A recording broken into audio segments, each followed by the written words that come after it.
Olá, amigos e amigas fute-trabalhistas. Antes de começar o nosso episódio, acompanhe este rápido comercial. Todo dia é dia de preço alto no Brasil do Bolsonaro. Batata normal, de R$ 2 o quilo em 2018, por R$ 7 em 2021. Carne de segunda, agora R$ 45 o quilo. Não é caro, é bolso caro. Arroz, tão caro que é melhor trocar por macarrão. E a gasolina, era R$ 2,50 em 2018. Hoje você vai pagar R$ 5,80. E o bujão de gás já está R$ 100. Isso mesmo, R$ 100 o gás de cozinha. É bolso caro demais. Tá ok? Dólar tá quase 6. Auxílio emergencial era 600. Agora, apenas 3 parcelinhas de R$ 250. Cheques na conta da Michele, pelo menos R$ 89 mil. E a mansão do Flávio por 6 milhões. Não tenho nada a ver com isso. É melhor já ir se endividando. Aproveite nosso estoque cheio de cloroquina. Vacina contra a Covid? Essa quase não tem. Super errado bolso caro. Metendo a mão no seu bolso e custando caro. Muito caro.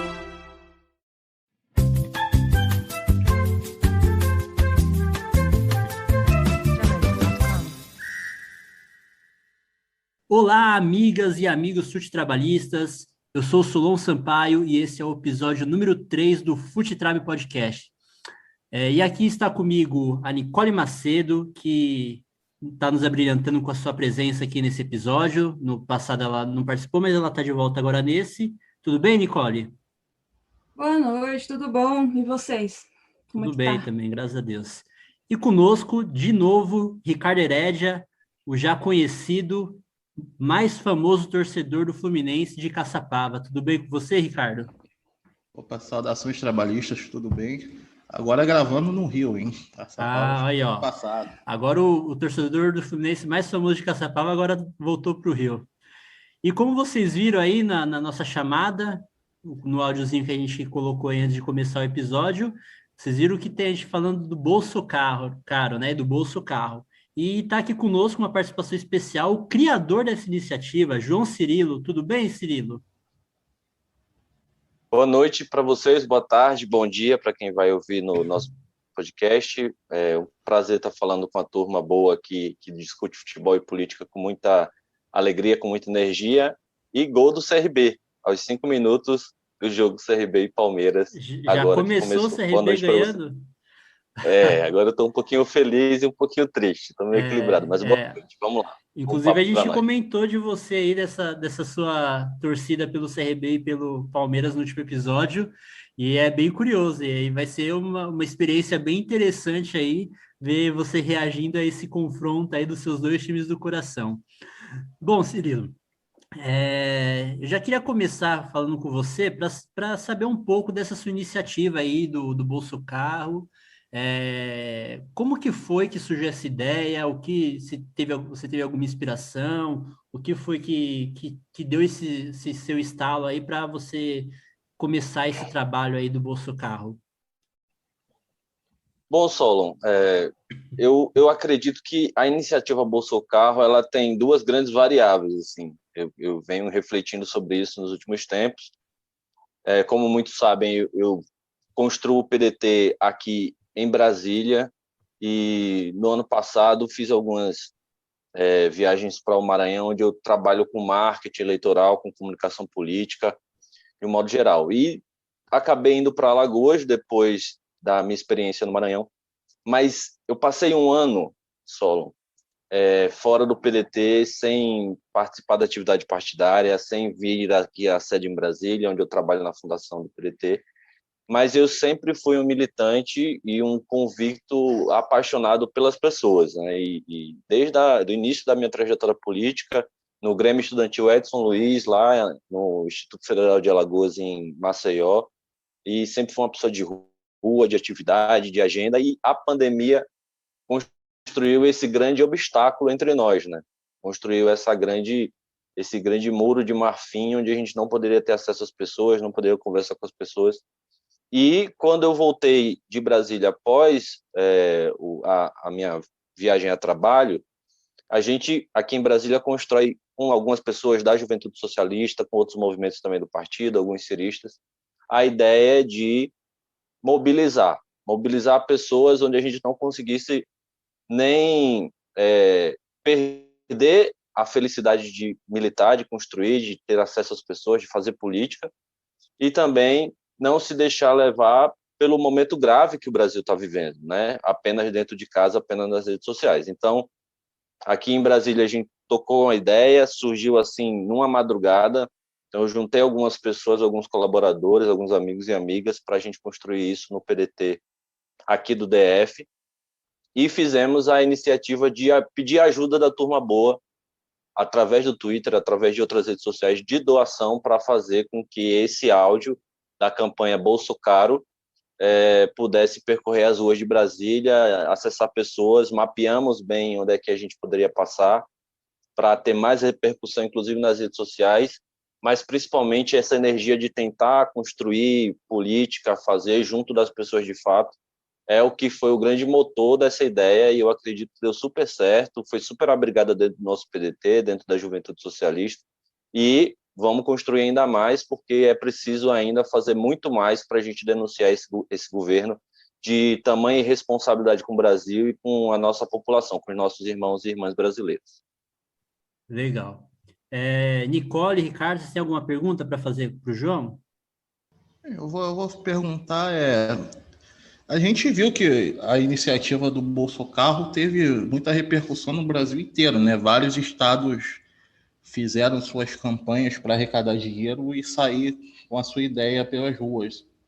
E assim, eu queria saber qual o próximo passo aí do projeto, e se continua tendo muitos pedidos, né, de movimentação em outros estados também, além do seu aí no Distrito Federal.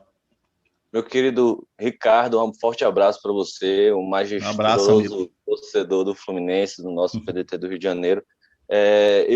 Eu acredito que essa ideia, e falando de concepção mesmo, até porque eu confesso a vocês, eu ouvi a conversa com Antônio Neto e com outros também, e fico muito nervoso, então às vezes eu também não consigo falar e raciocinar bem, mas eu vou tentar aqui distrair, estou um pouco feliz aí com a vitória parcial do CRB, vou tentar me soltar mais.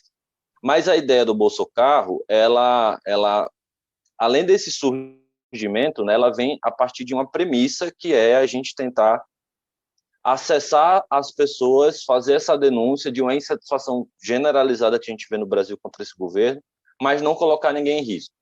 Então, essa foi a sacada inicial que, assim, em números gerais que a gente tem acesso, a gente conseguiu percorrer mais de 80 cidades no Brasil.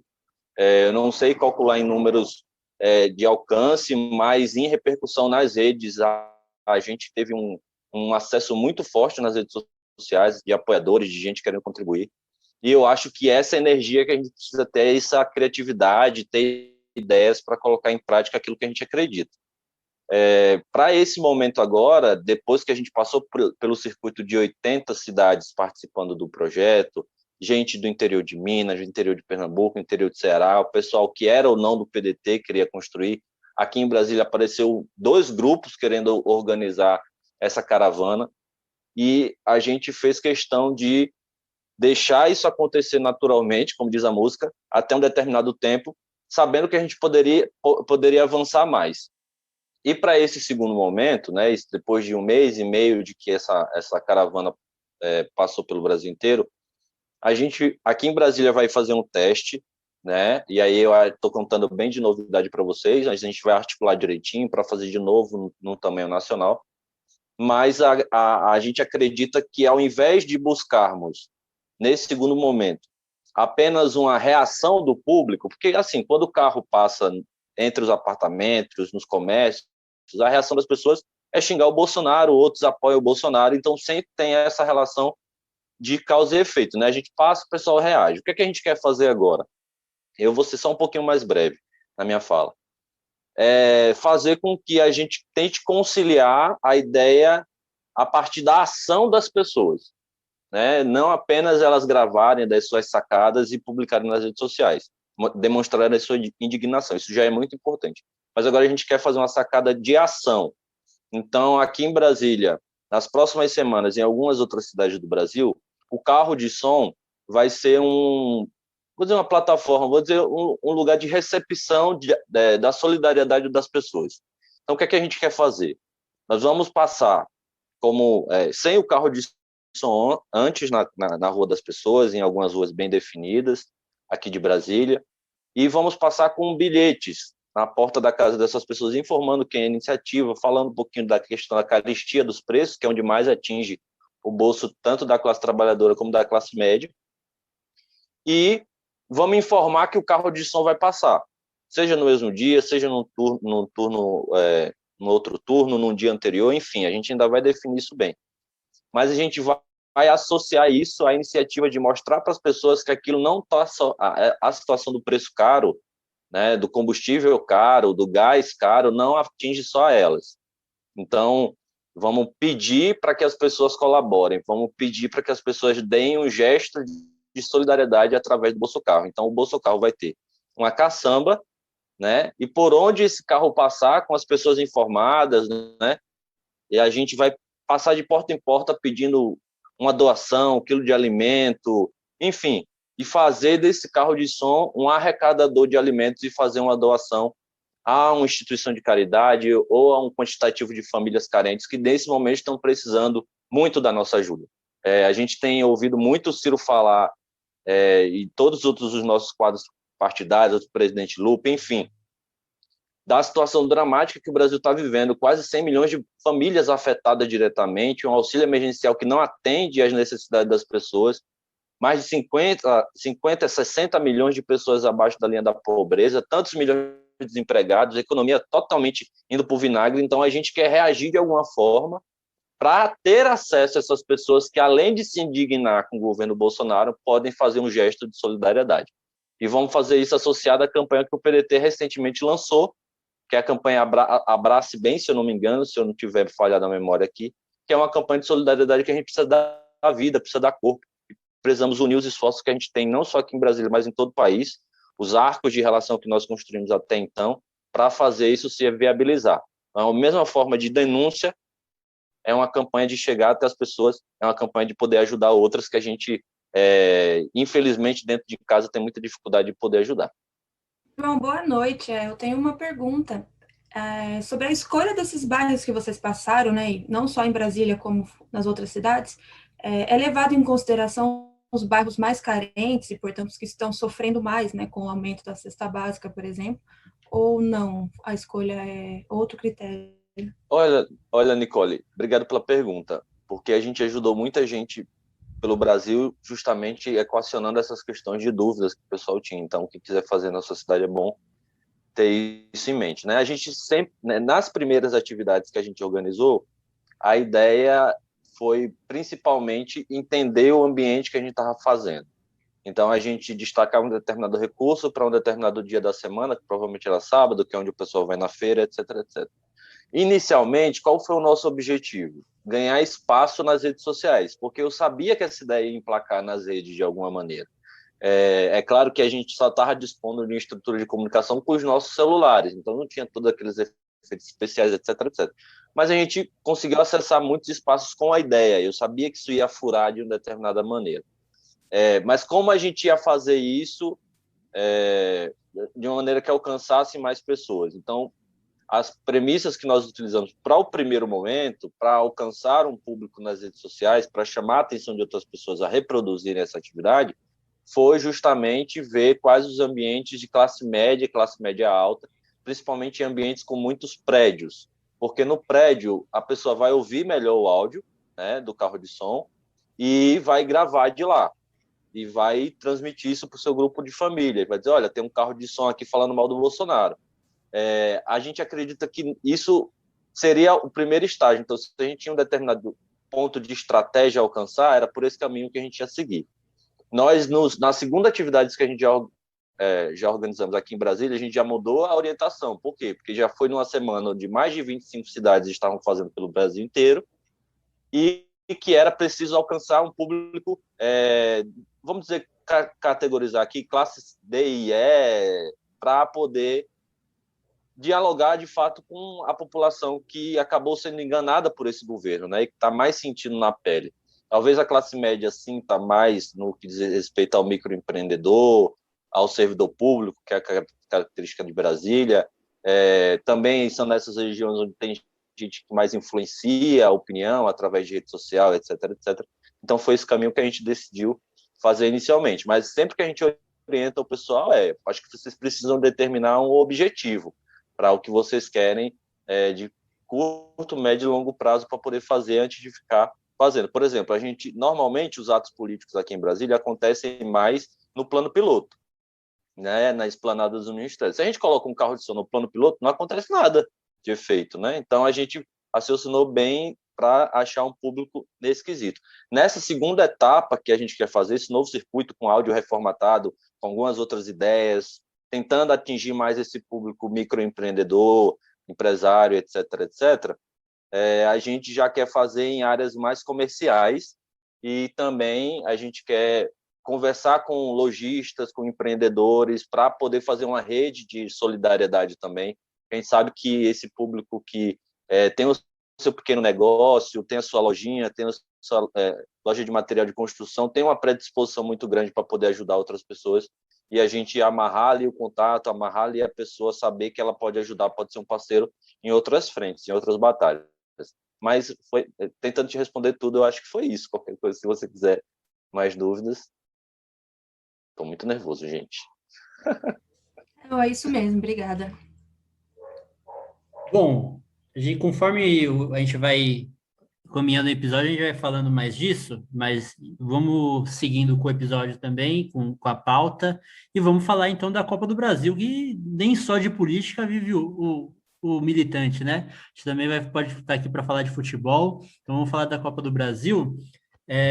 A gente teve alguns jogos ontem, né? A gente também está tendo e vai ter alguns jogos hoje também. Passando o panorama geral aqui dos jogos, vamos falar aqui qual foram os confrontos que a gente teve já essa semana e estamos tendo e vamos ter ainda. Ontem a gente teve Santos e Cianorte, né? O Santos venceu por 1-0, né? Na Vila Belmiro, se classificou, né? Porque já tinha vencido fora de casa semana passada por 2-0. Nesse exato momento estão jogando Bahia e Vila Nova em Pituaçu. Por enquanto o jogo está 0-0. Bahia vai classificando, pois ganhou de 1-0 o primeiro jogo na semana passada. O Palmeiras vai enfrentando no Allianz Parque o CRB e vai perdendo os dois jogos aí o jogo aí dos dois times do Cirilo. O Palmeiras ganhou o primeiro jogo por 1-0, vai perdendo agora. Com esse resultado vai indo para os pênaltis, né? Semana passada a gente teve... chorar muito. Semana passada a gente teve aí uma baita zebra, aí o 4 de julho venceu o São Paulo por 3-2, mas o São Paulo voltou mordido e enfiou logo 9, não teve dó nem piedade do 4 de julho no Morumbi, e para não deixar dúvida, já foi logo e goleou, não tomou conhecimento do 4 de julho e já foi para ninguém falar nada mais sobre a derrota da semana passada e classificou com propriedade. O Bragantino recebe hoje no Nabi Abichedid, em Bragança Paulista, às 9h30, às 21h30. O Fluminense, o time do nosso amigo Ricardo. O primeiro jogo foi 2-0 para o Fluminense, né? O Fluminense leva essa vantagem aí nesse confronto aí fora de casa. No Castelão, amanhã, às 21h30 também, a gente tem clássico cearense, Ceará e Fortaleza. O primeiro jogo foi 1-1.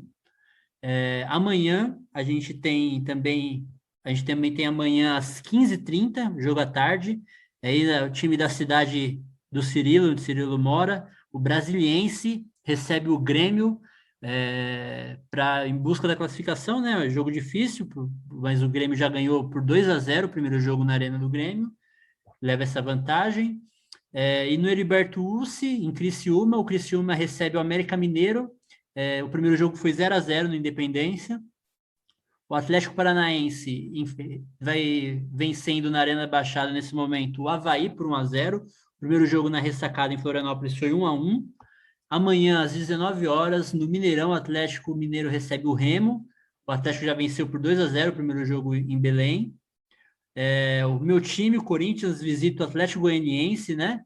Lá em Goiânia, em busca de uma classificação bem difícil, né? Porque já perdeu em casa por 2-0. Mas vamos ver, né? A gente é corintiano, não desiste nunca. E no Beira-Rio também, amanhã, às 21h30, o Internacional recebe o Vitória, depois de ter vencido no Barradão por 1-0, tem essa vantagem também. O Cruzeiro visita o Juazeirense, no estádio Adalto Moraes. O Cruzeiro venceu o primeiro jogo no Mineirão por 1-0. O jogo está sendo agora, na verdade, né? Tá 0-0, começou às 19 horas. Na quarta-feira também foi hoje, né? Teve o ABC do Rio Grande do Norte, venceu por 3-0 a Chapecoense, classificou, né? Reverteu o resultado, porque o Chapecoense tinha vencido em Chapecó o ABC por 3-1, Chapecó eliminada da Copa do Brasil. O Flamengo enfrenta hoje às 21h30 também. Na verdade, enfrenta amanhã no Couto Pereira, né? O primeiro jogo não teve o primeiro jogo ainda. No Couto Pereira enfrenta o Curitiba e o segundo jogo vai ser semana que vem, na quarta-feira que vem. O Vasco enfrentou hoje o Boa Vista de Saquarema, empatou 1-1, classificou porque no primeiro jogo venceu por 1-0. E esses foram os jogos da Copa do Brasil. Cirilo, como que tá o coração aí desse jogo aí, do CRB e Palmeiras? Tá 1-0 pro CRB, como que tá o jogo aí? Olha só, no primeiro jogo, eu fui com um amigo meu que é vascaíno, depois me encontrei com mais alguns, num bar que a gente normalmente frequenta aqui para assistir jogos, né? E a gente tem evitado ir para bar, principalmente por causa da pandemia, mas essa situação fatídica, né, de o CRB pegar o Palmeiras na Copa do Brasil, terceira fase, um jogo que vale, se eu não me engano, 3,5 milhões de reais, mexeu mais comigo. Então eu fui, e para mim a metodologia é assim, assistir o jogo na TV e no primeiro tempo escutar o jogo na rádio Pajuçara FM lá de Maceió, que eu amo. Eu sou um cara que sou apaixonado por rádio, ia para os jogos com rádio no ouvido, e no segundo tempo ouvi o rádio também, só que da Jovem Pan em São Paulo, que eu também sou um grande admirador, Nilson César narrando, eu sei que você conhece ele. E para mim no primeiro jogo foi assim, um pouco mais emocionante, mas eu estava muito calmo. Então, no gol do Palmeiras, eu não comemorei. Nas chances de gol do CRB, eu não vibrei, eu fiquei bem tenso assistindo, querendo saber o que ia acontecer com esse jogo. Infelizmente, a gente está na pandemia, mas certamente talvez eu até iria para Maceió para assistir, porque a passagem às vezes eu encontro mais barato. Lá tem a casa dos meus pais, eu sou apaixonado pelo estádio Repelé. E foi uma sensação muito interessante de poder viver, porque lá no Nordeste, já está entrando num pontozinho que o pessoal muito fala lá, tem a situação do torcedor misto, né? Torcedor que torce para um time do Nordeste, do seu estado, e um time do eixo Rio-São Paulo. E muita gente é criticada por isso. Mas eu não tenho o que fazer. É simples assim, já bateu na minha veia, já está na minha corrente sanguínea. Então eu sou muito apaixonado por esses dois times, acompanho sempre a trajetória deles. Vivo muito feliz com a fase do Palmeiras, mas também muito feliz pela fase do CRB, que ano passado ficou ali na 7ª ou 8ª posição da Série B. Infelizmente, no ano 2018, se eu não me engano, a gente viu o acesso do rival CSA para a Série A, uma coisa que a gente passou 20 anos tentando. O CSA, em 3 temporadas, conseguiu da Série D chegar à Série A. E vive essa rivalidade muito forte lá no estado de Alagoas. Mas eu estou muito feliz. O jogo, pelo que eu estou acompanhando aqui, está muito equilibrado, vamos dizer assim. O Palmeiras não está necessariamente com todos os titulares, mas tem o Everton, está jogando o Felipe Melo, tá o Gustavo Scarpa também, um time qualificado, não dá para menosprezar. E eu ainda não tomei minha decisão de quem eu vou torcer definitivamente, né? Porque, por um lado, eu fico muito feliz do CRB ter chegado a essa fase, como chegou na terceira fase no ano passado, mas ficaria muito triste se o CRB eliminasse o Palmeiras, né? Principalmente pelo fato do seu Corinthians ter sido derrotado na primeira rodada da Copa do Brasil, e se fosse uma eliminação conjunta, né, entre Palmeiras e Corinthians, a zoação ia rolar sempre, principalmente por parte dos São Paulinos. Mas eu não sei, estou na torcida aí para ser um bom jogo. Se for para o pênalti, eu vou pedir uma caixinha de cerveja, porque eu preciso manter a calma e a paciência para não quebrar nada. Mas estou muito feliz por estar assistindo isso, né? Infelizmente de casa e não dentro do estádio. Tá aí o Cirilo falando da sua paixão rigatiana e palmeirense. Quem vai ficar muito feliz com a derrota do Corinthians e do Palmeiras é a Nicole, que eu sei que ela é São Paulina convicta. E já pode cravar a derrota do Corinthians, hein? Porque o Atlético Goianiense está jogando bem. Tá vindo bem aí, hein? Verdade. É verdade. Nicole, como que você repercute aí? O que você tem a comentar aí da classificação de São Paulo? Passou um apuros aí por ter perdido o primeiro jogo, mas ontem não deixou dúvidas e não tomou conhecimento do 4 de julho. Aquele jogo, né, meio chato de ver, muito gol, a gente não termina de comemorar um gol, já é outro gol, aquela coisa meio chata, né, mas para mostrar que a gente veio aí para disputar mais um campeonato, agora sim começou, né, vamos ambientar na Copa, agora sim a gente veio para jogar. O primeiro jogo foi só para testar como que seria. Tá certo. Um título que o São Paulo ainda não tem, né? O São Paulo nunca ganhou a Copa do Brasil. Ricardo, e qual é a sua expectativa aí para o jogo do Fluminense? Tem algum outro destaque aí da Copa do Brasil para comentar?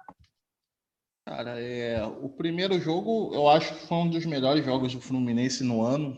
O time jogou muito bem. Eu acho que o trabalho do Roger está encaixando. Ele parou com aquela marcação baixa e adiantou um pouco a marcação, que tem dificultado os times que o Fluminense enfrenta.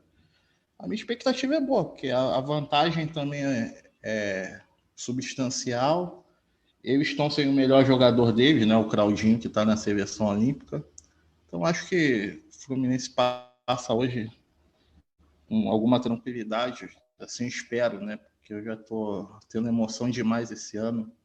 E comentar também o CRB e Palmeiras, que de um lado tem Felipe Melo, do outro tem Gum. Então, obviamente, eu vou torcer muito para o CRB. Grande Gum. Grande Gum. E eu vou comentar aqui do meu Corinthians, né? Porque esse jogo aí, o Corinthians está... Sim, eu espero que o Corinthians faça um bom jogo, né? Classificação é consequência, eu acho muito difícil, até porque, como a Nicole falou, o Atlético Goianiense está jogando muito bem, venceu o Corinthians 2 jogos, venceu o Corinthians na estreia do Brasileiro por 1-0, venceu o Corinthians na Copa do Brasil também, na semana passada na Neoquímica Arena também por 2-0, e venceu o São Paulo da Nicole na segunda rodada da Copa do Brasil, né? É um dos líderes da Copa do Brasil, né? Com 6 pontos. E o time está jogando muito bem. E, por outro lado, o Corinthians está com um novo técnico em formação, né? Apesar de ter ganhado o jogo passado do América Mineiro fora de casa, o Corinthians ainda está se ajeitando, né? Está meio que começando a arrumar a defesa, né? Mudou o esquema com a mudança de técnico, então está ainda se adaptando ainda ao estilo de trabalho do Silvinho, mudou para 4 defensores, estava jogando com 3 zagueiros, e está se adaptando ainda. Então, eu acho que o Corinthians ainda é um time que está preocupado mais em arrumar a defesa. Então, não imagino o Corinthians tendo desempenho suficiente para marcar 2 gols, para pelo menos levar para os pênaltis, entendeu? Então, acho que é um jogo difícil, mas sim, futebol é aquela coisa, né? Tudo pode acontecer nos 90 minutos. Às vezes a gente surpreende, às vezes o Corinthians está num dia bom e o Atlético Goianiense acaba não estando num dia muito bom e o Corinthians, ainda pelo peso da camisa, conseguiu se classificar, que eu acho um pouco improvável, né? Bom, vamos mudar de assunto, vou voltar um pouco a falar de política. A gente vai repercutir agora a matéria do Poder 360, que repercutiu o vídeo do Ciro Gomes, que o Ciro Gomes publicou, que quebrou a internet, né? A notícia é a seguinte: em vídeo, Ciro Gomes diz que Bolsonaro abre aspas, traição em pessoa, fecha aspas. O ex-ministro Ciro Gomes, do PDT, publicou um vídeo no Twitter na segunda-feira, dia 7 de junho, em que diz que a melhor palavra para definir o presidente Jair Bolsonaro sem partido é traidor. A publicação foi um dos assuntos mais comentados no Twitter, ao lado da hashtag Bolsonaro Traidor. Ricardo, o que você achou dessa repercussão? Você acha que traidor é um adjetivo propício para atribuir ao Bolsonaro? Na esquerda foi um pouco polêmico, né? Porque muita gente falou que o Bolsonaro não era traidor, que ele está cumprindo o que prometeu, mas a gente tem que entender que é muito fácil a gente aqui na nossa bolha, todo mundo com acesso à internet, com acesso à informação, saber das barbaridades que o Bolsonaro falava. Mas ali no seio da população tem muita gente que essas coisas não chegam. O que chega é combate à corrupção, infração, o preço das coisas, vou acabar com o toma lá da cá, esse tipo de coisa. E a promessa dele foi essa: acabar a relação com o Centrão, acabar o toma lá da cá, acabar com a corrupção. E nesses assuntos que na campanha chegou com mais facilidade ao povo em geral, ele traiu a população. Não dá para falar que ele não traiu, porque como o Neto falou semana passada, é uma coisa de narrativa também. Certa parte da esquerda também tem essa coisa de querer criar narrativa dentro achando que a sua bolha é a visão geral das coisas. E assim, para mim a definição do Ciro foi muito boa. Eu acho que foi muito boa também para chegar nas pessoas, porque as pessoas realmente estão se sentindo traídas. E é um adjetivo que todo mundo é capaz de entender, né? Então, eu acho que foi um vídeo certeiro assim, dentro da estratégia do Ciro e condiz com a realidade. Ele traiu sim o povo, traiu sim o exército, traiu desde que era militar, ele vem traindo o exército, né? Que ele foi expulso do exército, sempre foi um mau militar. E trai a palavra de Deus, assim, digamos, como o Ciro colocou nesse aspecto da religiosidade.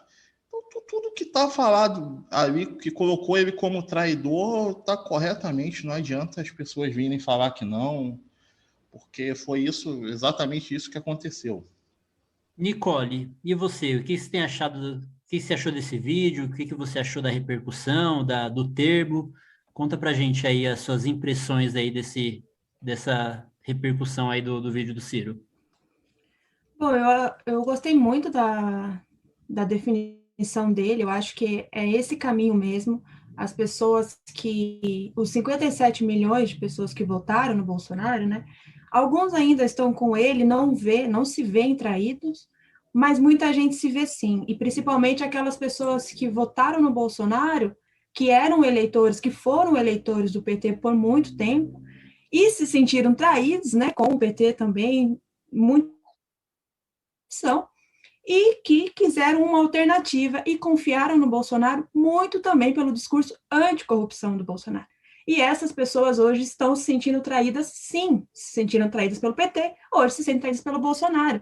E elas precisam escolher um candidato. Ciro, quando diz, né, que acha legítimo se sentir traído, porque você foi traído e aponta ali onde houve essas traições, ele abre os braços e fala, olha, aqui você vai ser acolhido, entendeu?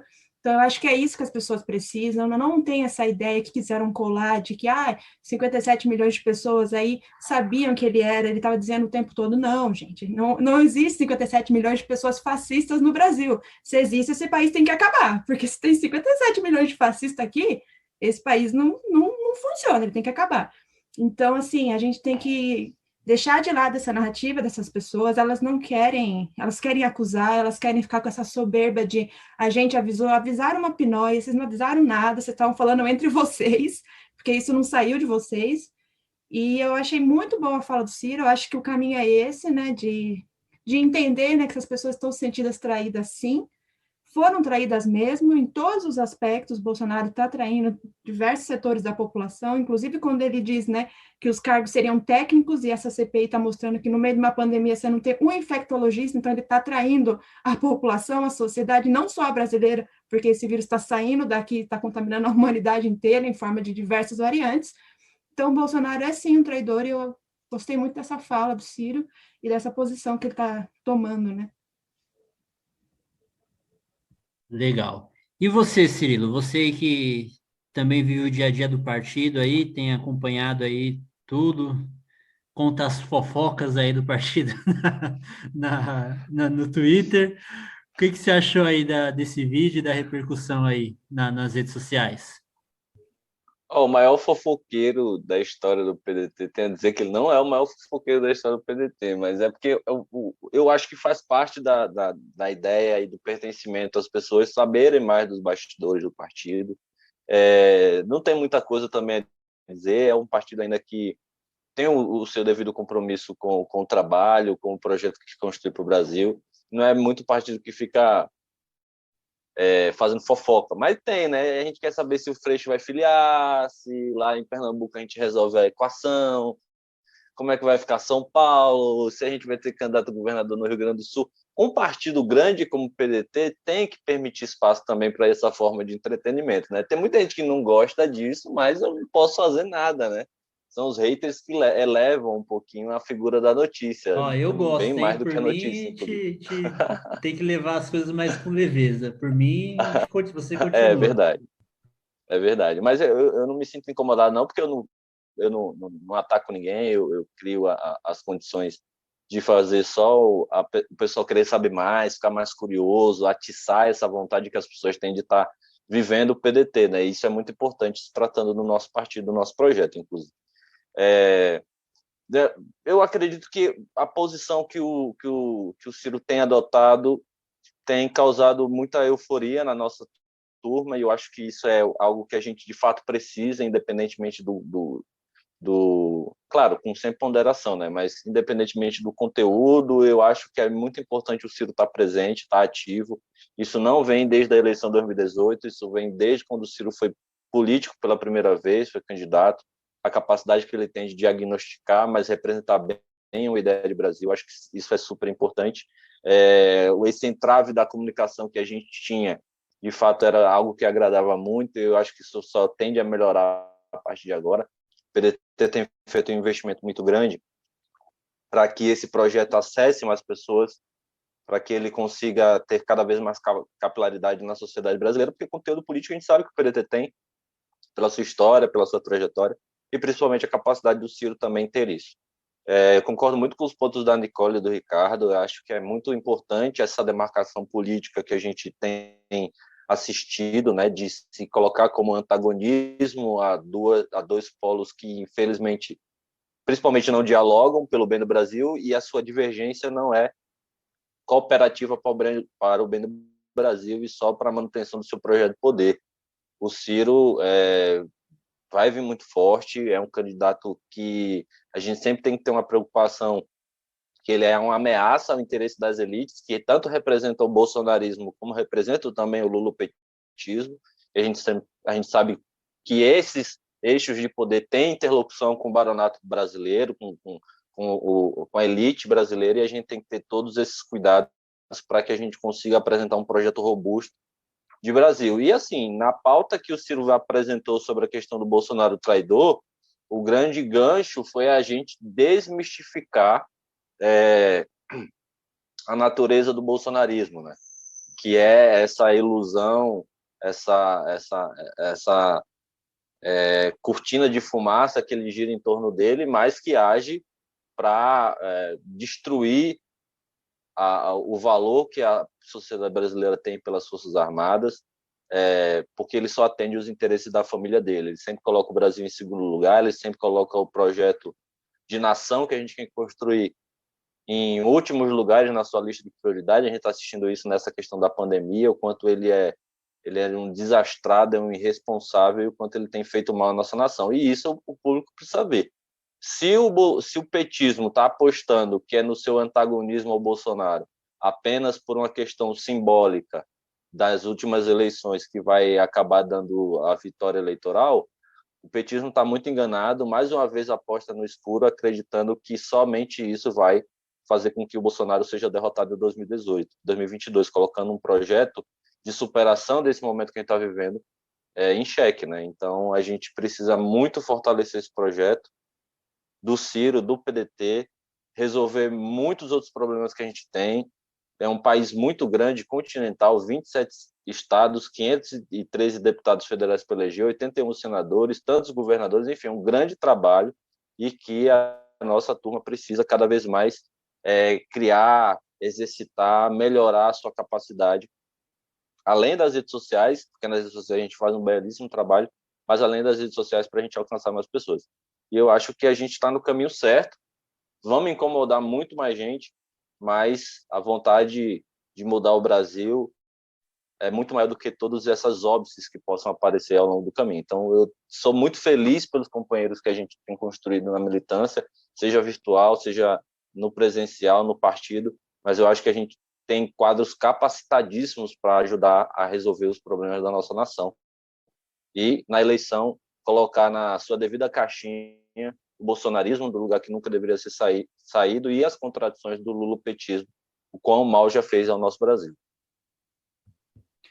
E assim, pegando o gancho do que você e que a Nicole falou, assim, é bem curioso essa postura dos petistas, né? Porque, assim, se o Bolsonaro teve 57 milhões de votos em 2018, então, se a gente achar que ninguém dos 57 milhões de votos, de 57 milhões de brasileiros que votaram no Bolsonaro não devem se sentir traídas, então a gente tem que dar como favas contadas que o Bolsonaro vai ganhar a eleição de novo em 2022. Esquece.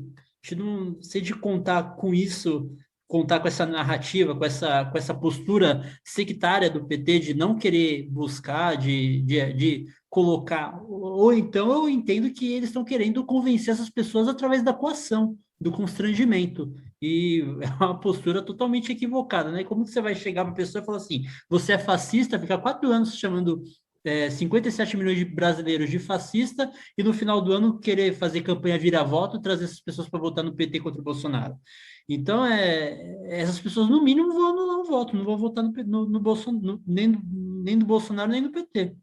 Então, eu acredito também que o Ciro acertou, né, em acolher essas pessoas que estão arrependidas, buscar um acolhimento, né, dessas pessoas que se sentem traídas pelo Bolsonaro, porque a gente só vai sair desse buraco que a gente está se a gente colocar a bola no chão e fazer o debate em torno de uma agenda de desenvolvimento, de uma agenda de recuperação do país, né, de tudo que não só o Bolsonaro, mas todo esses anos aí que o Baronato dominou a política brasileira e acabou com todo a esperança de desenvolvimento do país.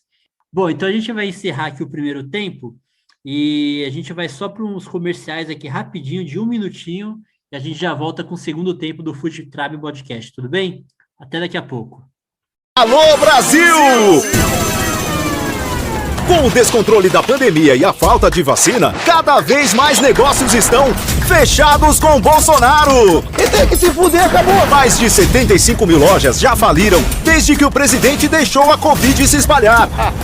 É só andar pra ver. O restaurante da sua rua, a loja de material de construção, o salão de beleza. Até a Ford do Brasil fechou com o Bolsonaro. Tá okay? Ele tenta culpar prefeito, ele tenta culpar governador, mas só Bolsonaro recusou a vacina 53 vezes. Não tenho nada a ver com isso. É isso mesmo, 53 vezes. Só Bolsonaro deu um total de R$0 aos pequenos empresários.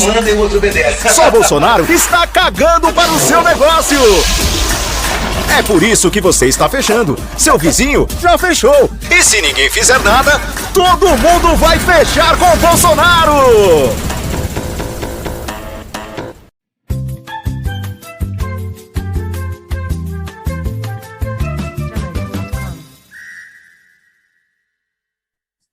Começando agora o segundo tempo do Futrab Podcast.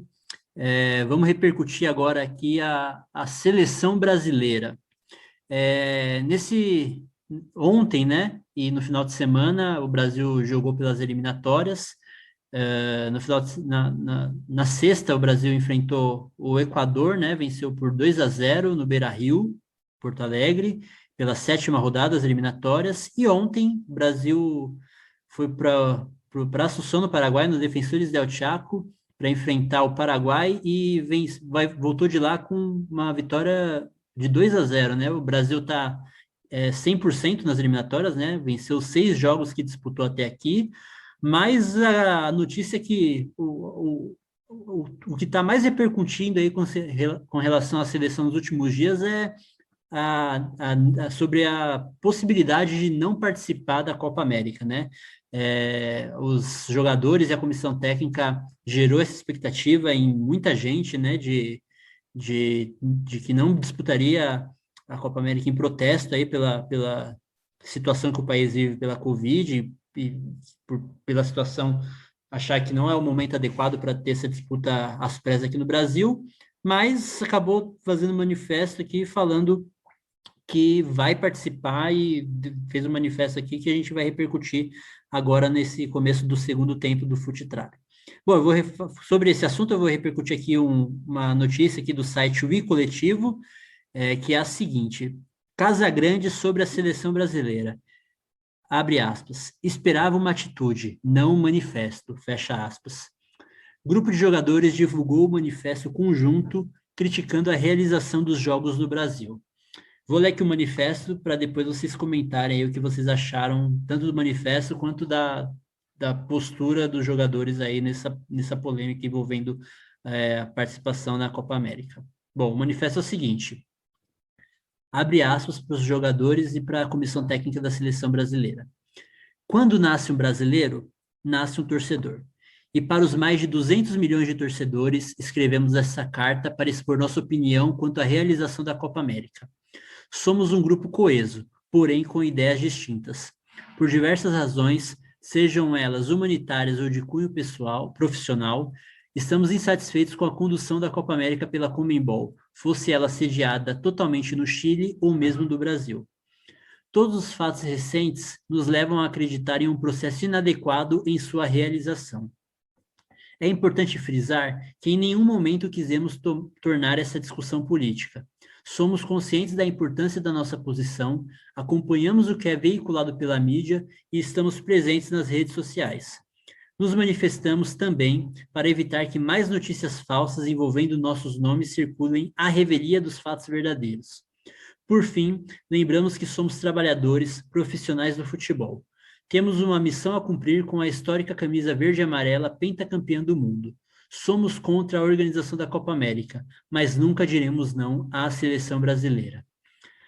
Bom, vou começar pela Nicole dessa vez. Nicole, a seleção, os jogadores e a comissão técnica, pipocou ou não pipocou? Na minha percepção, sim, né? Acho que uma boa parte dos brasileiros esperava que viesse da seleção um posicionamento, não apenas um manifesto, né? Que de um manifesto para um posicionamento efetivo existe um abismo. Então, eu esperava que a seleção realmente batesse o pé e falasse: olha, a gente não vai jogar, né? Mas isso não aconteceu. E quando ele começa esse manifesto, né? Ele diz que quando nasce um brasileiro, nasce um torcedor. Eu sou brasileira, sou torcedora, mas eu entendo que não é o momento de ter uma Copa no epicentro da Covid.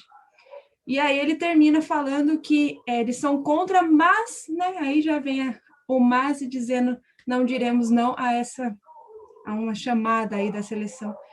Então, assim, é um manifesto só parece que para tirar, né, das costas esse peso de falar: olha, a gente vai jogar assim, e pronto, é isso mesmo, vamos gritar gol de fato, enquanto, né, o Brasil vai caminhando a terceira onda da Covid aí.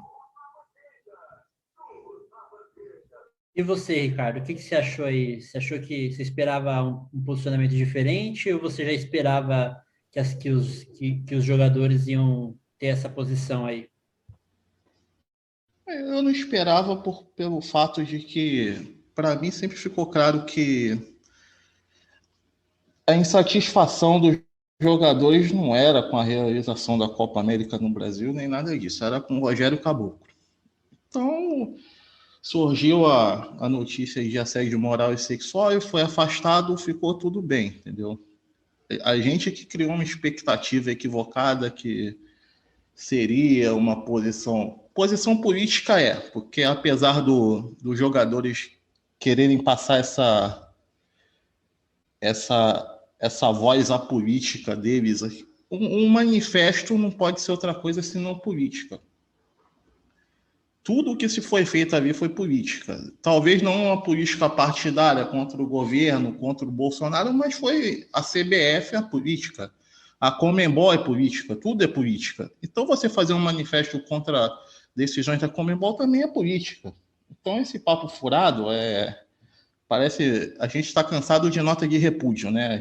Eu concordo com o Casagrande, a gente espera atitude, que nota de repúdio sai todo dia. Isso aí foi mais uma.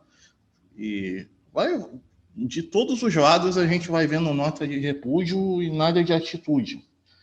Porém, assim, as notícias não indicavam que eles estavam fazendo isso por causa da pandemia, por causa do Bolsonaro, indicavam porque queriam derrubar o presidente da CBF e conseguiram, entendeu? E então não me surpreendi, eu achei que foi exatamente o que eu esperava. Eu acho que as pessoas criaram uma expectativa equivocada, criaram uma narrativa em cima disso que saiu talvez da imaginação da esquerda, porque nada indicava que fosse diferente disso.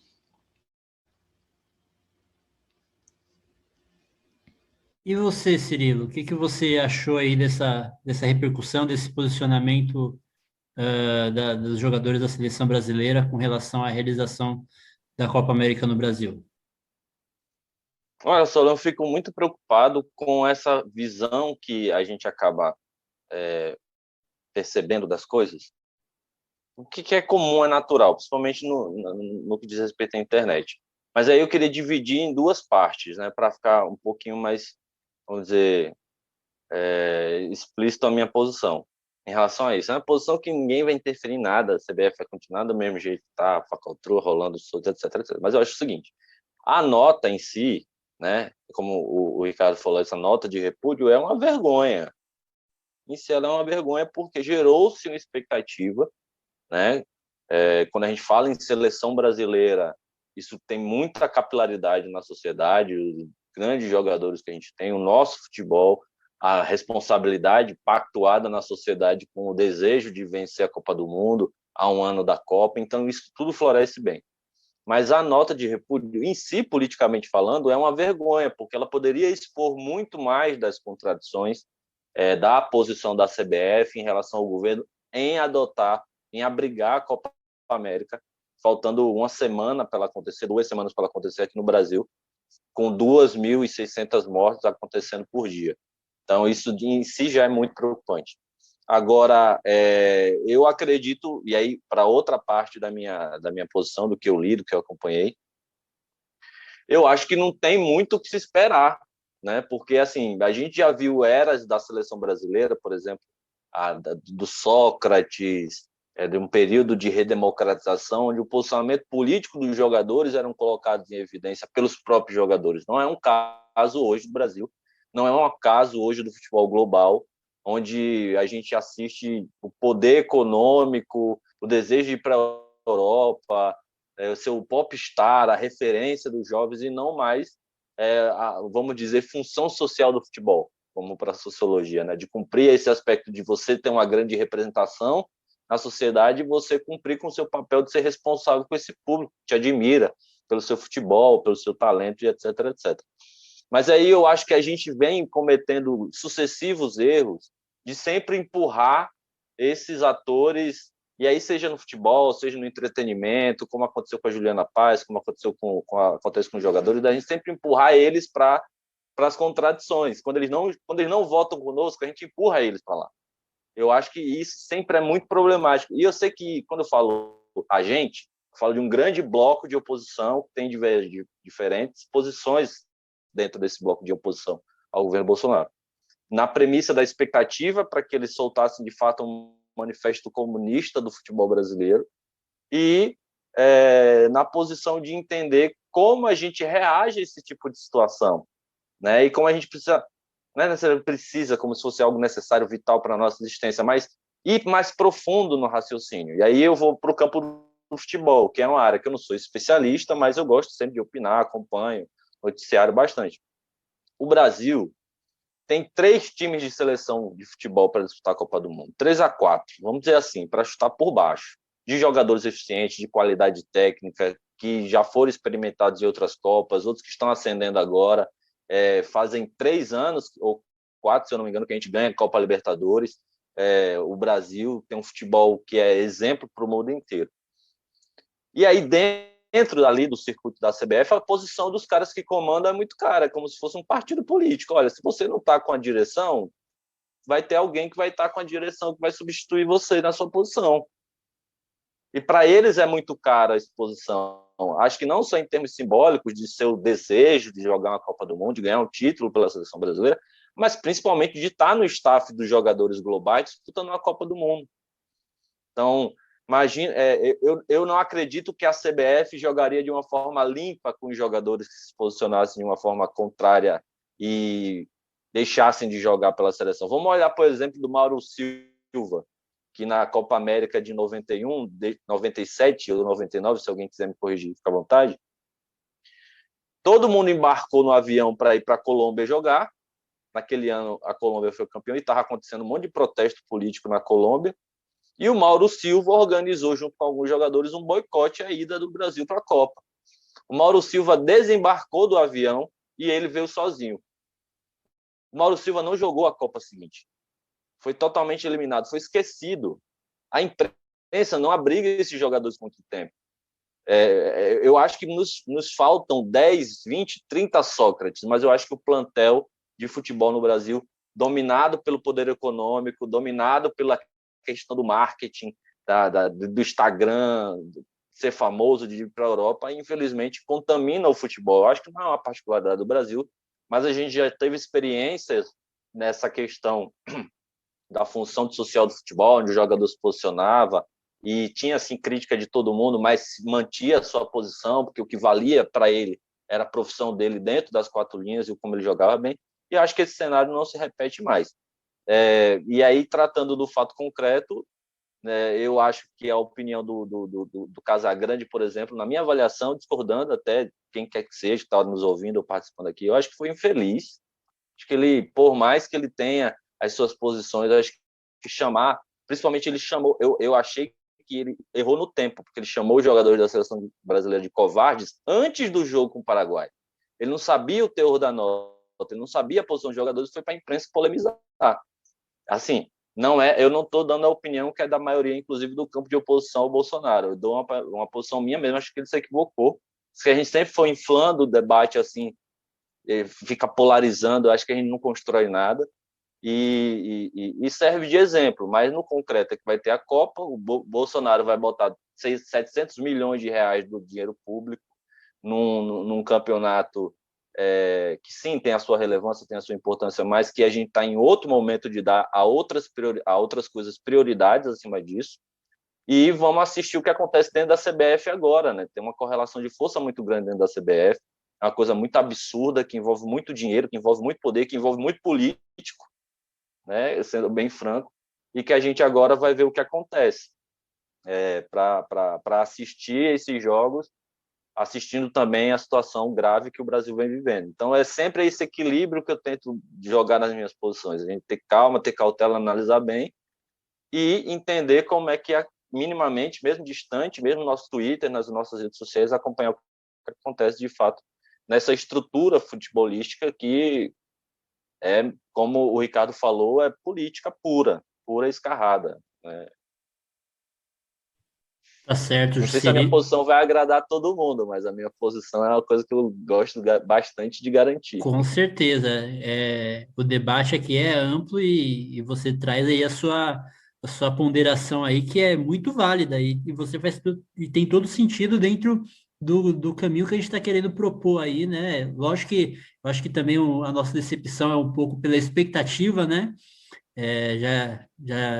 Eu costumo dizer que a expectativa é a mãe da M, né? Porque a gente cria uma expectativa e acaba se decepcionando, né? A gente acabou contando aí com algo que não fazia o menor sentido. E você bem lembrou do caso do Mauro Silva, né? Que foi na Colômbia, foi na Copa América de 2001, que o Brasil acabou sendo eliminado por Honduras, né? O Felipão era o técnico. Acho que poucos jogadores daquela seleção foram convocados, porque foi um vexame, né? Porque foi eliminado para Honduras, Colômbia acabou se sagrando campeã naquela competição em casa, e realmente o Mauro Silva nunca mais foi convocado pela seleção brasileira depois desse episódio.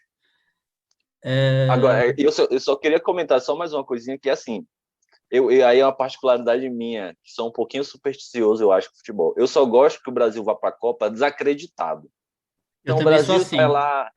O Brasil tá lá no auge, como é que é? Invicto, né? Quarta de final, pega uma Bélgica, daí apanha. Eu gosto do Brasil desacreditado. E o Brasil chegou muito a desacreditar nessa Copa de 2002, perdendo para Honduras na Copa América do ano anterior e vencendo a Copa do Mundo no ano seguinte.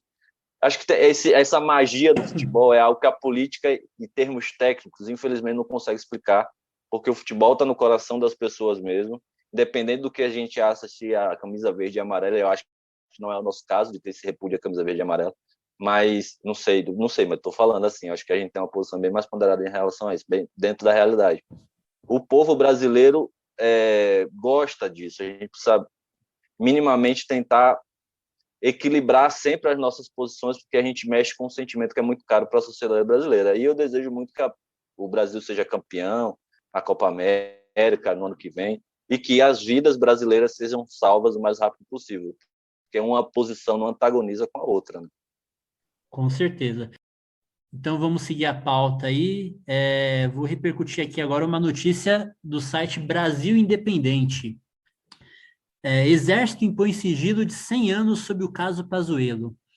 O Exército negou o processo administrativo arquivado pelo qual passou o general da Ativa e ex-ministro da Saúde Eduardo Pazuello, no qual ele seria julgado pela corporação por ter participado de um ato político ao lado do presidente Jair Bolsonaro, sem partido, no final de maio, no Rio de Janeiro. Pelo regulamento do Exército, é proibido que militares da Ativa participem de manifestações político-partidárias, sujeito a punições. As informações são do jornal O Globo, que solicitou acesso ao processo. Em resposta ao jornal, o Exército disse que o processo contém informações pessoais e citou o dispositivo da Lei de Acesso à Informação, que garante nessas situações o sigilo por 100 anos.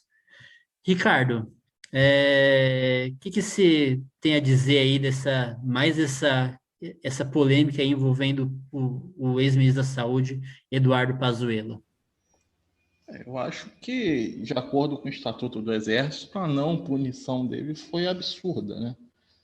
Mas, nesse sentido de civil, embora os governos mais alinhados ao Bolsonaro tenham sempre essa disposição a colocar sigilo nas coisas, eu acho que no caso do Exército, como é uma questão interna, eu acho que não vejo nada de muito anormal no que é habitual, sempre foi habitual do Exército. Isso sempre aconteceu. É estranho, a sociedade vai julgar que o tratamento dado ao Pazuello foi injusto, mas o Exército sempre agiu assim, sempre colocou sigilo nas suas coisas internas. Eu não vejo nada de novo, entendeu? Nicole, e você, o que você tem a dizer sobre esse assunto? Desde a não punição, né? Eu acho que aquela não punição ao Pazuello colocou o Exército num local aí de desconfiança, né, da sociedade, que já não vê mais com tanta lisura essa instituição tão importante, né, que aí todo mundo tinha muito respeito, e a gente já começa a ver que, quer dizer, a gente já começa a ver não, né, a gente já viu por muito tempo e volta a ver que existe, sim, eles protegendo, eles, né, com os seus, e como o Ricardo falou, né, essa questão de colocar sigilo parece que é uma coisa de praxe, né? Tudo é muito sigiloso, a gente não tem muito acesso. Eu confesso que eu não conheço basicamente as leis, aí o regimento do Exército, mas sei que tudo é muito sigiloso, né? A gente tem uma ditadura militar que a gente aí até agora não sabe exatamente teve acesso a todos os documentos e todas essas coisas. Então, acho que isso é uma questão de praxe, e eu não me surpreendo, mas e seguimos, né, com mais uma notícia dessas aí no nosso dia. E você, Cirilo, quais são as suas impressões aí sobre esse assunto? O que você tem a dizer para a gente? O governo Bolsonaro, como um presidente de uma associação de policiais da reserva falou, nunca um presidente, desde o fim do Estado Novo, desde o fim da era Getúlio, maltratou tanto as Forças Armadas como esse governo faz. E a gente assiste mais uma vez como é que ele adota a política dele em relação aos seus parceiros, né, aos seus capangas, preservando frente à justiça nessa questão de inquérito. Sempre quando você vê ali uma ladroeira, uma safadeza, uma questão de maus tratos com o serviço público, o Bolsonaro é excelente em preservar os seus parceiros, né? Fez isso com a sua família, fez isso no caso Queiroz, está fazendo agora com o ministro Pazuello, ex-ministro Pazuello, e é daí para baixo. Enquanto a gente não chutar a bunda desses caras do Palácio do Planalto, a gente vai continuar a assistir isso, porque o poder central é muito forte, imperial, né? Apesar dos órgãos de fiscalização, de controle que a gente tem, o presidente da República consegue construir uma relação muito muito sólida com os outros poderes. Eu acho que isso o Bolsonaro aprendeu a fazer bem em 2020, né, na sua relação ali com o STF, uma relação meio que promíscua ali com o Palocci, com o Toffoli, com o Davi Alcolumbre, também ex-presidente do Senado. Enfim, ele consegue, na natureza do cargo, ter essas relações e orquestrar isso a partir do poder, né? O poder é isso. É você ter capacidade de fazer isso sem que evidente, fora da oposição, mas dentro da institucionalidade você seja, de certa forma, constrangido pela força do cargo. Mas eu acredito que, assim como a gente participou pela ditadura e, infelizmente, fez uma tardia Comissão da Verdade, depois do governo Bolsonaro a gente vai precisar fazer com amplos setores da sociedade, depois que a gente tirar esses caras do Palácio do Planalto, uma revisão completa do Estado Nacional, porque ele fez do Palácio do Planalto uma verdadeira casa de miliciano, né? E a gente vai precisar destruir isso na força da política, na força popular, e fazer isso através do voto. É isso, o único poder é o povo que consegue nos dar para fazer isso. E colocar Bolsonaro na cadeia, né? Ele e os seus parceiros, ele e os seus cúmplices.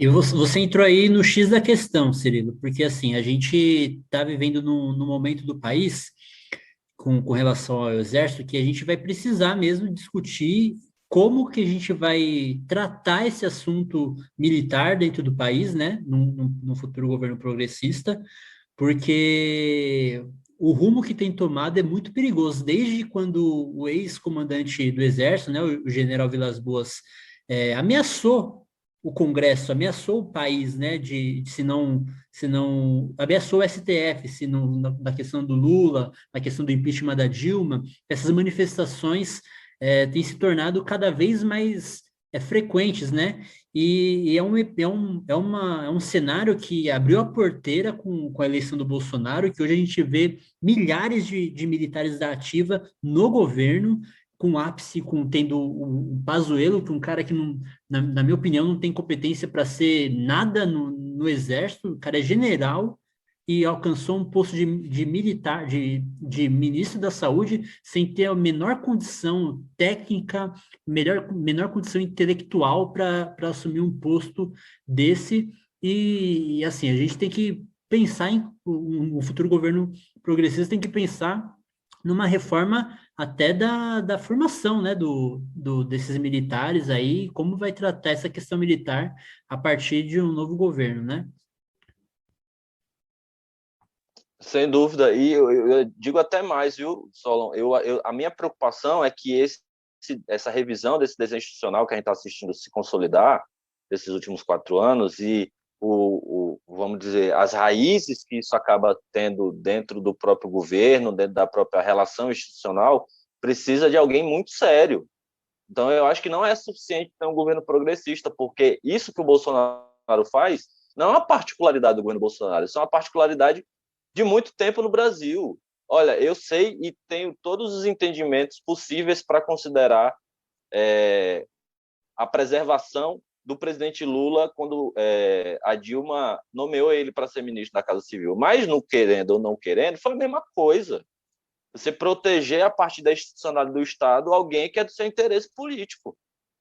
O Itamar Franco, como o Ciro sempre fala, quando acontecia algum caso de corrupção, de alguém envolvendo a gente graúda do governo, afastava o cara, deixava ele se responder na justiça para depois ele voltar para o cargo. Simples assim. Agora, o ethos de quem gosta do poder para fazer artimanha, para beneficiar os seus próximos, as suas relações mais promíscuas, é do mesmo jeito.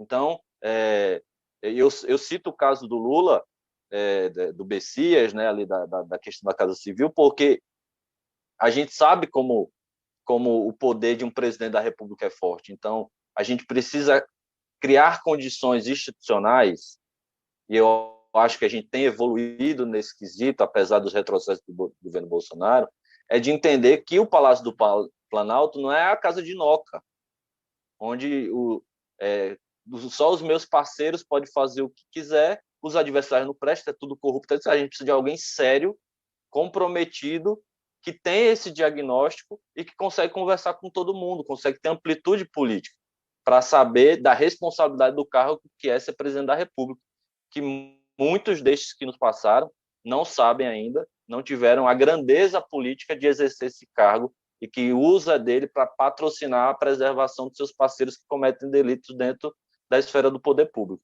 Então, acho que é bem mais profundo, precisa de uma grande capacidade de fazer essa equação para poder sair desse patamar desse governo Bolsonaro com a outra perspectiva institucional que a gente precisa para o Brasil ter no poder público, principalmente a confiança da sociedade, né? Isso fere a confiança da sociedade, como está ferindo a confiança dos militares. Hoje, no Brasil, com o caso do governo Bolsonaro, a gente precisa preservar o poder do voto popular e a institucionalidade de uma república, senão vira a república de banana, como muita gente costuma falar a respeito do Brasil, e muitas das vezes com razão, infelizmente. É uma questão bem grave mesmo, que a gente tem que pensar com bastante cuidado aí para os próximos anos. Bom, vamos já encaminhando para o final. Ricardo, você pode já fazer, se você tiver alguma pergunta para fazer para o Cirilo, você já pode fazer, já encaminhando sua despedida a ele, para a gente já ir encaminhando para o final do episódio. Bem, última pergunta. Eu queria saber se ele se sentiu incomodado com a tentativa do PT, através do Alberto C. Almeida, que eu esqueci o sobrenome dele, também não me importa, de cooptar o seu movimento, né? Não sei se você lembra do tweet que ele fez, que o Bolsonaro era efeito Lula e tal. Como é que você se sentiu com isso? Saudações trabalhistas a todos, boa noite. Olha, Ricardo, eu realmente eu queria até dizer para vocês que eu acho que isso foi um episódio que eu trago com muita naturalidade, porque eu não sou eu gosto da política, mas eu não gosto de ser político. Então, de ficar exercendo aí controle cercadinho sobre as coisas que eu faço. Eu gosto muito de ampliar espaço, eu gosto muito de formação de liderança, eu gosto muito de capacitação das pessoas que querem saber mais sobre política, do que ser alguém que se arrota, proprietário ou quer ganhar vantagem em cima disso e não quer compartilhar isso com ninguém. Eu gosto muito da ideia do Bolsocarro, porque ela tem justamente esse sentido de amplitude. É um protagonismo que a gente tem enquanto ser político dentro do partido que a gente constrói, e que a gente tem que sempre reproduzir isso para que outras pessoas façam e façam até melhor, porque a gente precisa constantemente, até por vetores eleitorais, mas por vetores de responsabilidade, denunciar esse governo, né? Eu nunca vi tanta gente pedindo nas ruas, eu nunca vi tanta criança nos semáforos, eu nunca vi tanta gente desabrigada, e acho que a gente ainda, infelizmente, não conseguiu atingir quem é o verdadeiro responsável por isso, denunciar eles na prática, que é o sistema econômico, que é o baronato financeiro, que não produz nada e vive da renda fixa, que vive da especulação financeira. Então, a partir do momento que a gente consegue compreender isso, vai ficar muito mais fácil para a gente conseguir continuar denunciando, e mais do que denunciar só, propor política, propor ação política, propor construções, seja através das mobilizações de pessoas, seja através de política pública, mas incidir na realidade de alguma coisa, porque tem muita coisa grave no Brasil, e não é só por causa do Bolsonaro, né? Muita coisa grave, muita gente passando fome num Brasil como esse, muita gente perdendo oportunidade de emprego, porque não tem capacitação profissional adequada, as universidades federais sendo estranguladas, né, através da pesquisa, os institutos federais caindo às portas, fechando em muitas cidades do Brasil por irresponsabilidade de gestão pública. Então, eu acho que o intuito do Bolsa Carro foi justamente a gente poder incentivar mais pessoas a reproduzirem a ação política através da ideia e saber utilizar bem a força das redes sociais como uma forma de alcance e de politização dos processos políticos, seja com o governo Bolsonaro, seja com o governo Ciro Gomes, até porque a gente acha, às vezes, né, na nossa situação confortável, que na nossa situação de governo não existirá oposição, existirá, sim, muita oposição, e a gente precisa saber lidar com as reivindicações das pessoas sempre da maneira mais franca, mais justa e honesta. O que eu não gosto do Alberto Cantalice Almeida é que ele é um canalha filho da puta, simples assim, ele é um pilantra, sabe, é um picareta, um vendido. Ele fazer isso só reforça a minha tese que ele não tem compromisso com a verdade e com a ética. Hoje eu recebi no WhatsApp, que é um WhatsApp empresarial da minha empresa que eu tenho, conteúdo dele, falando sobre a palestra que ele vai dar sobre o Lula, né? Uma série de vídeos sobre... O cara é um completamente ignorante, não quer discutir o Brasil, quer discutir o Lula, e o Brasil precisa discutir o Brasil, e não as suas personalidades. Então, a gente precisa se apropriar dos mecanismos de comunicação urgentemente, quanto mais, melhor. E eu vou antecipar aqui para vocês que Brasília, a gente vai construir ainda nesse mês, no mais tardar no início do mês que vem, um núcleo de base, que a gente ainda não fechou o nome, porque tem os ajustes, mas um núcleo de base que pode ser a referência para a gente construir politicamente na base. E eu quero que isso repercuta para todos os partidos de oposição, quero que repercuta bem nos estados do nosso PDT, para que a gente consiga mobilizar pessoas, estar conectado a elas, ter acesso a elas. Porque, assim, eu falei do meu WhatsApp, que eu não passo esse WhatsApp para ninguém, ele é estritamente profissional. E acabou que caiu na mão do Alberto Cantalice para enviar conteúdo do Lula para mim. Imagine para quantas pessoas não estão enviando isso, né? E o quanto a gente precisa dotar desses mesmos mecanismos, com muita energia, inclusive com dinheiro, para a gente poder fazer diferente e no processo eleitoral do ano que vem sair com a vitória, apresentando um projeto de solução nacional para esse país. Não sei se eu consegui te responder, mas é isso. Minha síntese sobre o Alberto é que ele é um canalha. E se ele estiver ouvindo, que ele me processe. Nicole, para a gente já encaminhando para o final também, se tiver mais uma pergunta para fazer para o Cirilo, fique à vontade e você já emenda já com a sua despedida a ele. Eu não tenho nenhuma pergunta, era só uma acrescentar no que ele falou, que a gente precisa divulgar para as pessoas precisam compreender que os nossos problemas mais profundos não começaram no governo Bolsonaro, eles são resultados dos governos anteriores, de uma forma econômica, né, um poder econômico, uma economia que nos levou até aqui. Então, você não tem uma estrutura que tirou o povo da miséria, porque esse povo voltou. E voltou com tudo. Então, isso não é um legado. Lula não teve um legado que não se sustentou, né? Foi ele sair do governo, todas as questões que aconteceram, a desvalorização da nossa moeda e a fome já começou a voltar. E né, aumentou aí no governo Bolsonaro. Mas não foi uma coisa que surgiu com o governo Bolsonaro, né? Eram problemas que já estavam vindo e que iam cair aqui como, né, enfim, se fosse um governo Dilma novamente, se tivesse continuado, essas coisas iriam acontecer da mesma maneira, porque são resultados de políticas que não eram estruturais, né, era uma coisa fantasioide, assim, uma fantasia. Enfim, era essa concordância, né? Muito legal o seu trabalho, João, muito bacana mesmo a ideia de vocês. Parabéns pela iniciativa e bom dia, boa tarde, boa noite para todos aí. Até mais.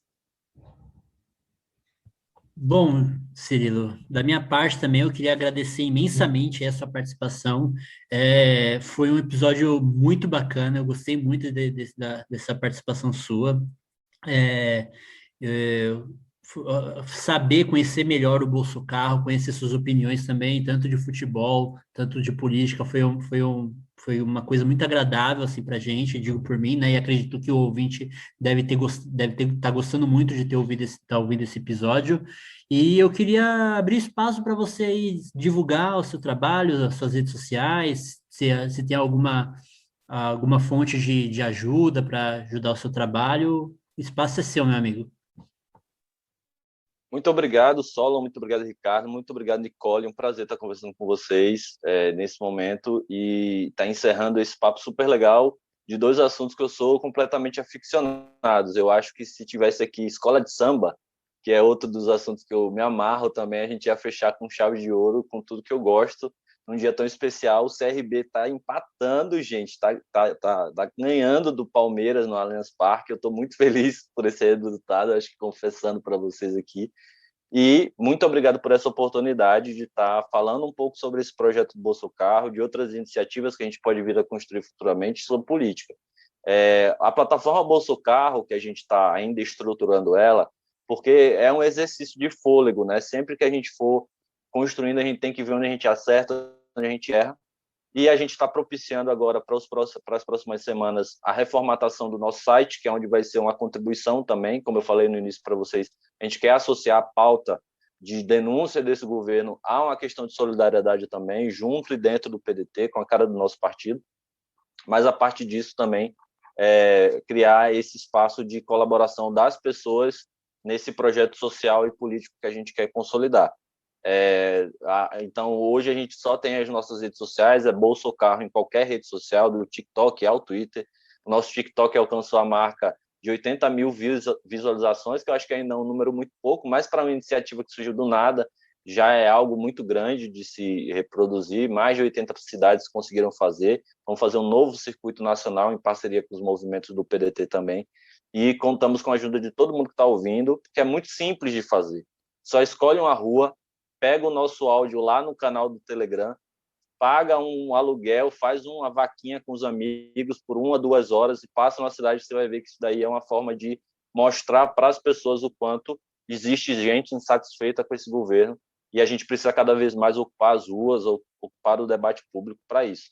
É um demonstrativo do como a gente pode ser capaz, independente da pandemia, de dar um resultado muito melhor, né, e dar esperança para o Brasil. A minha expectativa é que a gente consiga fornecer ao povo brasileiro mais esperança de que esse tempo sombrio, essa década maldita, a gente vai conseguir superar, né? E no mais, o meu agradecimento, estou compartilhando esse canal, tenho um cartola que é de cirista também para a gente bater mais papo sobre futebol, de montar time, discutir o Campeonato Brasileiro Série A, e espero que ano que vem a gente tenha 2 resultados positivos. O primeiro é a vitória eleitoral do Ciro, e que a gente consiga consolidar esse projeto de nação, repaginar a nossa nação. E o segundo lugar, que o CRB acesse o grupo especial do futebol brasileiro na Série A no ano que vem, que a gente possa disputar de ponta a ponta com o Corinthians, com o Fluminense, com o São Paulo, que são grandes times do futebol brasileiro, são relíquias do nosso futebol, são parte da cultura tão rica do nosso povo. Então, um beijo, um abraço para vocês. Estou sendo um assíduo ouvinte dessa plataforma e quero que dê super certo, porque tem toda a potencialidade do mundo. Então, contem comigo, contem com a fundação do PDT, contem com o PDT para a gente construir cada vez mais e melhor esse projeto de Brasil que a gente quer. Um beijo para vocês que estão ouvindo também. Muito legal. Eu também gostaria de agradecer mais uma vez o Cirilo, agradecer meus companheiros Ricardo Herédia, Nicole Macedo, agradecer você também, ouvinte Fute Trabalhista, por ter nos acompanhado até aqui. Se você acabou caindo de paraquedas aqui, siga-nos nas nossas redes sociais, Twitter e Instagram, @Futetrab, e a nossa página no Facebook é Futetrab Podcast. Muito obrigado, fiquem com Deus e até a próxima. Até mais.